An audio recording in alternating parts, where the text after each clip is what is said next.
এলাকার লোকের জন্য আসরের নামাজ একবার পড়ছে ওই যে মুরাদনগর, আর একবার পড়ছে আপনাদের নিমসার, আবার গ্রামে, কেননা সামনে ভোট আছে না। উনি ফজরের নামাজ কোনোদিন পড়ে না, কিন্তু আসর অনেক সময় 3 বার পড়ে ফেলে।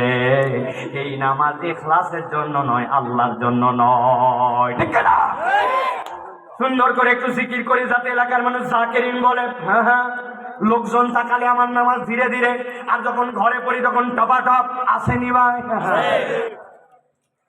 কার জন্য কি করলাম? আপনার আমল যদি ইখলাসের সাথে না হয়, ওই আমল আল্লাহর কাছে ওজন হবে না। আল্লাহ রাব্বুল আলামিন বলছেন, আর 3 নম্বর, আল্লাহ নবীর পদ্ধতিতে না হলে ওই আমল আল্লাহর কাছে ওজন হবে না। পদ্ধতি হবে কার? এটা একটু জোরে শুনতে চাই, কার? দেখি তো আপনারা রাজি আছেন কিনা। পদ্ধতি হবে কার? এমনি সাইফুল্লাহ এমনি এমনি জোরে বলাই না, সব কথা জোরে বলাই নাই, বুঝে শুধু প্ল্যান প্রোগ্রাম করে জোরে বলাই যে এইটা বলছি নবীর তরিকায়, কিন্তু একটু মিলাবো দুইটা জিনিস দিয়া। আপনার এলাকায় জুম্মার নামাজ জামাত বড় হয় নাকি ঈদের নামাজের জামাত? জোরে বলেন। ঈদের নামাজের জামাত বড় হয়, কিন্তু ঈদের নামাজের জামাতে আপনারা আজান দেন, একামত তো দেন না কেন? নবীজির সময় ওই সময় লোকজন কম ছিল, মহল্লা তো বড় ছিল না, কিন্তু এখন আমাদের মহল্লা বড়, জামাত বড়। আগামী ঈদের থেকে ইনশাল্লাহ আমরা আজান দিয়া, একামত দিয়া ঈদের নামাজ পড়বো। যারা রাজি আছেন হাত তোলেন। বাবা, কি সমস্যা আপনাদের? আজান দিলে যে লোকের নামাজ মিস হয়ে যাওয়ার কথা, লোক মিস হবে না। মাইকের মধ্যে একামত দিলে দৌড়ায় আসে ঈদের নামাজ ধরবে। আপনাদের মন এত ছোট কেন? আগামী থেকে আমরা আজান একামত ঈদের নামাজ পড়বো, রাজি? হুজুর এগুলো আলগামি বাদ দেন। নবীজি ঈদের জামাতে আজান একামত দেয়নি, আপনি কোত্থেকে এই ফতুয়া নিয়ে আইছেন? কথা ঠিক কিনা? আচ্ছা ঠিক আছে, এই সাবজেক্ট বাদ দিলাম। আমাদের সকলের গুনাহ খাতা আছে কিনা? সেটা কি সাহাবায়ে কেরামের থেকে কম না বেশি? হিসাব ছাড়া বেশি। সাহাবায়ে কেরাম আদল। নবীজির সময় নবীরা তো মাসুম, কিন্তু নবীজির সময় জুম্মার নামাজ তারা পড়তেন, ঠিক কিনা? সিজদা দেওয়া, এবার জিজ্ঞাসা করবো ভালো কাজ না খারাপ কাজ? শুধু ভালো কাজ না, এর থেকে ভালো কাজ দুনিয়াতে নাই। আমাদের গুনাহ খাতা বেশি। জুমার দিনে সকল মুসল্লি একসাথে হয়, অতএব আগামী জুমার থেকে আল্লাহ বাঁচালে প্রত্যেক রাকাতে আমরা 4টা করে সিজদা দিব ইনশাআল্লাহ। যারা যারা আমার পক্ষে আছেন হাত তোলেন। আছেন? এই একজন মাসুম বাচ্চা বুঝে নাই, ওর ওই হাত তোলাই আল্লাহ কবুল করবে, দেখছেন? তাহলে আপনারা আগামী জুমার থেকে 4 সিজদা দিবেন না? সিজদা দেওয়া খারাপ কাজ? দিবেন না কেন? বলে হুজুর আলগামি বাদ দেন, রাত গভীর হয়ে যাচ্ছে, কথা সংক্ষেপ করে কি বলতে চান বলেন? আমি বুঝাতে চাই, যেই বান্দা জুমার নামাজে 2 রাকাতে 4 সিজদা দিবে না, এক রাকাতে 4টা করে সিজদা দিবে না, ঈদের নামাজের মধ্যে আজান দিবে না, একামত দিবে না, বলতেছে এটা নবীর তরিকায় নাই। অথচ ওই বান্দা এই দুনিয়াতে এমন আমল করে যেটা নবীর তরিকায় নাই, আবার বাদ দিলে ইমাম সাহেবের চাকরি নাই। আসসালামু আলাইকুম ওয়া রাহমাতুল্লাহ। আসসালামু আলাইকুম। হুজুর বলছে নবীজি তার 23 বছরের জীবনে কোনদিন মুসল্লিদেরকে নিয়ে এই রকম করে সম্মিলিত মুনাজাত করে নাই। বলছে তুমি কোথার থেকে আইছো? পীর সাহেব আগেরটাকে কিছু বোঝে নাই, বড় বড় আলেম বোঝে নাই, চাকরি নট, লোকের অভাব নাই, বাবা আছে না? বা নবীর তরিকার বিপক্ষে ওই জায়গায় আপনি কথা বললে ইমামকে চাকরি হারা করেন, অথচ আপনি ওইটা যে বেদাত ওইটা আপনি মেনে নেন না।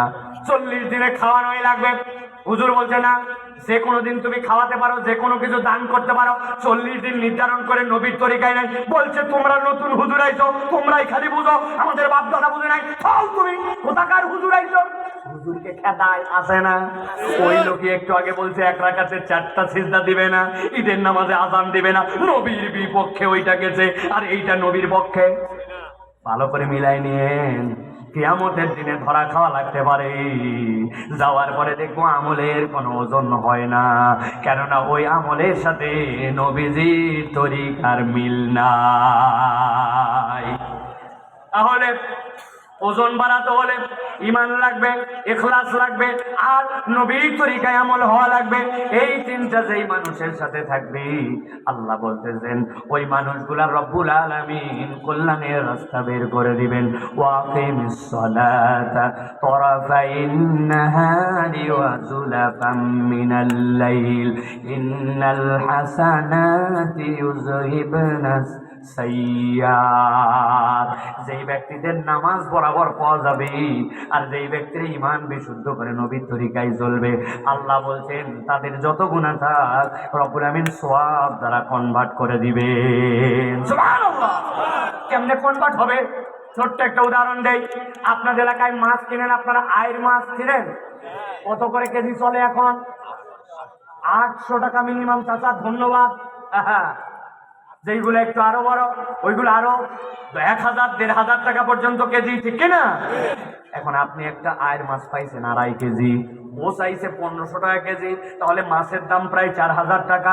মাছটা আবার পানির মধ্যে ভিজে ঝিলায় রাখছে, মাছ নড়ে চড়ে, মাছ তুলছেন, তোলার পরে বলছেন ভাই দামি মাছ পানি দিস না, মেহেরবানি করে তুই আগেই পলিথিনের মধ্যে ভরবি না, আগে পানি সরা, তারপরে মিটারের উপরে দেও। অনেক কষ্ট করে পানি টানি ঝাড়া দিছে, দিয়েতে বলছে মুরব্বী পানি একটুকু দেই নাই, এই দেখেন পলিথিনেও পানি নাই। এরপরে যখন ভরায় ওজন দিছে, বুঝে থাকলে মাথা ঠান্ডা করে বলেন 2.5 কেজি একটা আয়ের মাছের যত পানি বাদ দে, পানির মধ্যে ভাষা চলার কারণে 50 গ্রাম হলেও তার সাথে পানি আছে না নাই? কিন্তু পানির দাম কত করে কেজি ভাই? 2500 টাকা কেজি পানি, 1500 টাকা। কিন্তু আপনি 2500 টাকা কেজি মাছের সাথে 50 গ্রাম পানি কিন্তু বিক্রি হয়ে গেছে, ঠিক না? কিনেন নাই কিন্তু চলে গেছে। আল্লাহ বলছেন বান্দা হিসাব হবে, কিন্তু তোমার আমল নামায় যদি ওজনদার আমল থাকে গুনাহ থাকবে কিন্তু অবদিকে দেখবেন না, ওইটার সাথে হিসাব মিলায় রব্বুল আমিন পার করে দিবে। কিন্তু আপনার আমার জীবনে এমন অবস্থা হয়েছে মাছই নাই, খালি পানি আর পানি। এবার কুমিল্লার অবস্থা কি জানি না, আমাদের ঢাকাতে কেরামান কাতিবিনরা বিরাট আরাম পাইছে। বামের ফেরেশতা লিখতে লিখতে অবস্থা খারাপ, ডানের ফেরেশতার কাজ নাই। জুম্মার দিনে 1:00টার সময় উনি উঠে, কি কথা বলেন? আপনাদের এলাকাও তাই নাকি ভাই? পুরা সপ্তাহে নামাজ নাই, জুম্মার দিনে 1:00টার সময় একামত শুনে মসজিদে যায়। বামের ফেরেশতা পুরা সপ্তাহ গুনাহ লিখতে লিখতে হয়রান, ডানের ফেরেশতা রিটায়ারমেন্টে যাওয়ার অবস্থা, ঠিক না? ভালো করে বোঝেন। এই জন্য প্রিয় ভাইয়েরা, আমল লাগবে, ওজনদার আমল হতে হবে। কথা শেষ। 4 নম্বরে আল্লাহ রাব্বুল আমিন বলছেন এক শ্রেণীর মানুষ, যেই মানুষগুলা আল্লাহ রাব্বুল আমিনের সামনে ওইদিন উঠবে, উঠার পরে রব্বুল আলামিন তাদেরকে হিসাব করবেন, কিন্তু হিসাব করার পরে জাহান্নামে চলে যেতে হবে। আল্লাহ রাব্বুল আমিন এটাকেই সুআল হিসাব বলেছেন। বান্দা যেন এটা কখনো প্রত্যাশা না করে। আল্লাহ কুরআনুল কারীমের মধ্যে বলেছেন ওয়া আম্মা মান খাফফাত মাওয়াজিনুহু ফা উম্মুহু হাওিয়া, যার ওজন হালকা হয়ে যাবে তাকে জাহান্নামে যেতে হবে। সব সময় আয়াত একটা আমরা শুনি, ইকরা কিতাবাক কাফা বিনাফসিকা আল-ইয়াওমা আলাইকা হাসিবা। এইটা কারো জন্য আয়াত নয়, এটাই 4র্থ শ্রেণীর জন্য আয়াত। আল্লাহ যাদের বাম হাতে ওই দিন আমলনামা দিবেন, ওই আমলনামা দেওয়ার প্রক্রিয়াটা এরকম নয় ডাক দিলেন আর বাম হাতে দিলেন আর আমলনামা নিয়ে চলে গেলেন, এরকম নয়। বরং আল্লাহ ডাক দেওয়ার পরে নবী বলছেন পেছন দিক থেকে হাত ঘুরাই দিয়ে তার বক্ষকে ভেদ করে দেওয়া হবে। ভেদ করার পরে যখন সামনে হাত আসবে, ওই বান্দা আল্লাহর কাছে কেবল একটা কথাই বলবে, আল্লাহ যদি আমার মৃত্যু হয়ে যেত। কিন্তু এই বান্দার মৃত্যু হবে না, ওই বান্দা এমন বিপদে পড়বে, আল্লাহ বলছেন হিসাব করে তারপরে ওই বান্দাকে জাহান্নামে দেওয়া হবে। ওই বান্দা আল্লাহর কাছে দাঁড়ায় বলবে, আল্লাহ আমি অপরাধ করি নাই। রব্বুল আমিন সাথে সাথে 3 ভাবে ওই বান্দার জন্য অপরাধ প্রমাণ করে দিবেন। 1 নম্বরে জমিন তার সংবাদ দিয়ে দিবে, ইয়াউমা ইযিন তুহাদ্দিসু আখবারাহা বিআন্না রাব্বাকা আওহালাহা। আল্লাহ বলছেন ওই জমিন তাকে বলে দিবে কোথায় কি করেছিলি, তোর বান্দা মনে নাই? ছোট্টবেলায় একটা বাড়ির সামনে একটা বড়ইয়ের গাছ বেরিয়েছিল, ঢেল মারছিলাম, অনেক বড়ই পড়ছে, সবগুলা খাই নাই, বেছে বেছে 2টা বড়ই খাইছি, আমি ভুলে গেছিলাম। কিন্তু আল্লাহর কাছে আমলনামা দেখে বলবে, আল্লাহ এইগুলো আমি করি নাই। জমিন সাথে সাথে বলবে, আল্লাহ গাছের জায়গাটাই এই ওই লোক দাঁড়াইছিল তার পায়ের ছাত্র হয়ে, আমি সাক্ষ্য দিলাম তোমার বান্দা মিথ্যা কথা বলে। যাদের বিপক্ষে জমিন সাক্ষ্য দিবে ওই বান্দার ওই দিন বাঁচার উপায় থাকবে না। অপরের আল ঠেলে 4 আঙ্গুল জমি ঠেলছেন, রাস্তার মধ্যে সানসেট বাড়াই দিয়েছেন, অপরের ভাইয়ের বোনের মধ্যে জমি বন্টন করার কথা আজ পর্যন্ত ন্যায্যভাবে বন্টন করে দেন নাই। আল্লাহ বলছেন জমিন সবগুলা আল্লাহকে বলে দিবে। 2 নম্বরে যাদের আমলনামার হিসাব করার পরে জাহান্নামে দেওয়া হবে, আল্লাহ বলছেন 2 নম্বর, আল-ইয়াওমা নাখতিমু আলা আফওয়াহিহিম ওয়া তুকাল্লিমুনা আইদিহিম ওয়া তাশহাদু আরজুলুহুম বিমা কানু ইয়াকসিবুন। আল্লাহ বলছেন ওই মানুষগুলার হাত কথা বলতে শুরু করবে, পেট কথা বলতে শুরু করবে। মনে আসেনি 5-6 ধরনের খাবার খাইলাম, টক খাইলাম, ঝাল খাইলাম, লবণ খাইলাম, বড়ই খাইলাম, মনে আছে? ওই রাজ্জাক রব পেটের মধ্যে ঢুকাইছিলেন, আপনি হারাম খাইছেন আপনার মনে নাই, কিন্তু আপনার পেট সাক্ষ্য দিয়ে বলবে আল্লাহ আমি তো হজম করছিলাম, আপনার পেট আপনার বিপক্ষে কথা বলবে। আল্লাহ বলছেন উলাইকা ইয়াকুলুনা ফি বুতুনিহিম নারা। ও কন্ট্রাক্টারি করে মনে করছে বিরাট টাকা বানাইছি, আসলে ও রাস্তার খোয়া বালু পিস চুরি করে খায় নাই, ও জ্বলন্ত আগুন চুরি করে খাইছে। দেশের টাকা বিদেশে পাচার করছে, 57,000 কোটি টাকা এক ব্যক্তি, লক্ষ লক্ষ টাকা বিভিন্ন জায়গায়। চিন্তা করছে কে হিসাব দিবে? তার অঙ্গ প্রত্যঙ্গ এই দিন আল্লাহর কাছে হিসাব দিবে। দেশ থেকে পালালে আল্লাহর হাত থেকে পালানো যায় না।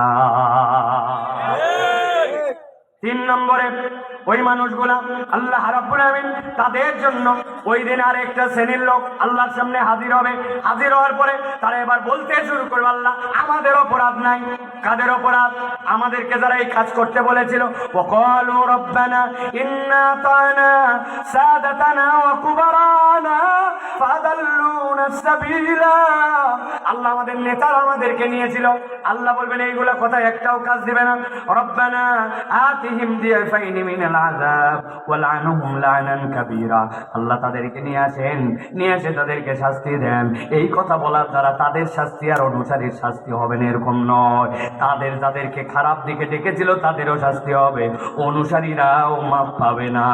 এই জন্য আপনি কার পিছে ছুটতেছেন, কাকে বন্ধু বানায় ঘুরতেছেন, একটু হিসাব কিতাব করেন।